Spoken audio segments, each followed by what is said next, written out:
Hey everybody, it's Drew again. It's Wednesday evening. I'm sitting here on my back porch enjoying the weather. I hope you're having a great week. I hope you've enjoyed trying to put into practice this new habit that we are pursuing together, kneeling prayer 3 times a day. If you're anything like me, you've probably had some neat times doing that this week and some frustrating times as well. And so just a gospel reminder to you that what Jesus wants is the real you and not the right you. Your righteousness is in Him and not in yourself, so it doesn't have to be the right you. It only has to be the real you, and that applies especially to prayer. The kind of praying God wants us to do, He wants us to bring the real me. He wants me to bring the real me, not necessarily the right me, just the real me, to meet with Him, because He loves for us to come to Him just as we are, and we're free to do that because of the work of Jesus on our behalf. But, in talking about prayer, just a couple of practical things specifically that I wanted to kind of hopefully encourage you with, help you with tonight. But with all of the spiritual disciplines, the first thing, the most important thing is you really do need to have a plan. And so probably this week is some experimentation for you and trying to develop what that plan is going to be. And by a plan, I mean when and where and how. You need a place.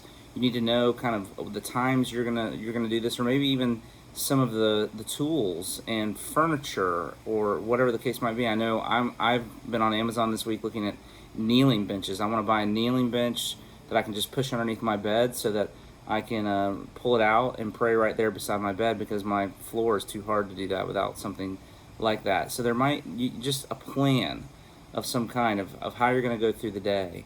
But beyond that, when you're talking about habits, one of the things I've been reading a lot about this, and the experts say a great strategy is to what's called stacking habits on top of one another. So if there's something that you're trying to develop, a new habit, one of the best ways to do that is to find a habit that already exists in your life, something you're already doing, and then just add the new habit to it. So like, for example, if you take a shower every morning, then if you're trying to pray every morning, then you could say, before I get in the shower every day, I'm going to add that new habit of just getting on my knees for a minute or two to meet with the Lord in prayer. If you brush your teeth every night, and that's already an established habit in your life, then you stack the habit of prayer on top of that habit and say, as soon as I finish brushing my teeth, then I'm going to go and spend just a couple of minutes in prayer, or whatever the case might be. So look in your life and find things you're already doing, and then add this new habit to those already existing habits.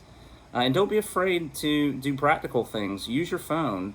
Set alarms. I have an alarm on my phone for a certain time of the day, morning, afternoon, and evening, to just ping me and remind me that I'm trying to develop this habit of praying 3 times a day.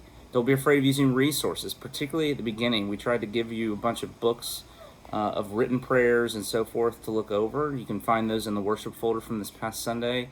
Books like Every Moment Holy, which are written prayers and liturgies that you could use so that you don't have the anxiety of wondering how you're going to fill up the space when you get to that place of prayer with the Lord. I would even encourage you, use the Psalms. It doesn't matter which Psalms. Pick a Psalm. Maybe for the first month you just read 3 Psalms at 3 different times of the day as prayers. That would be a great thing to do. Or it might be, one of the things I found helpful is to write out prayers. And maybe every Monday at the beginning of the week, you write out 3 different prayers that are going to be kind of the prayers, either what you say or prayers you begin with that become launching pads to longer periods of prayer for you as you meet with God in those 3 times. Again, there's no right and wrong. We're a laboratory. This is an experimentation, and the good news is we're free. We're free to do it and realize what works and what doesn't. We're free to do it and fall flat on our face and get back up again and try again. Grace makes us people who can fail and fail and fail and yet keep going, because again, we know that the point is not that we do it right. The point is that we just do it. And so continue to master the art of showing up. I'm praying for you, and praying that you find these times of prayer really helpful, and that the abiding with Jesus would bear much fruit in you, and then you in the lives of others. We love you. We're praying for all of you, looking forward to seeing one another as soon as possible.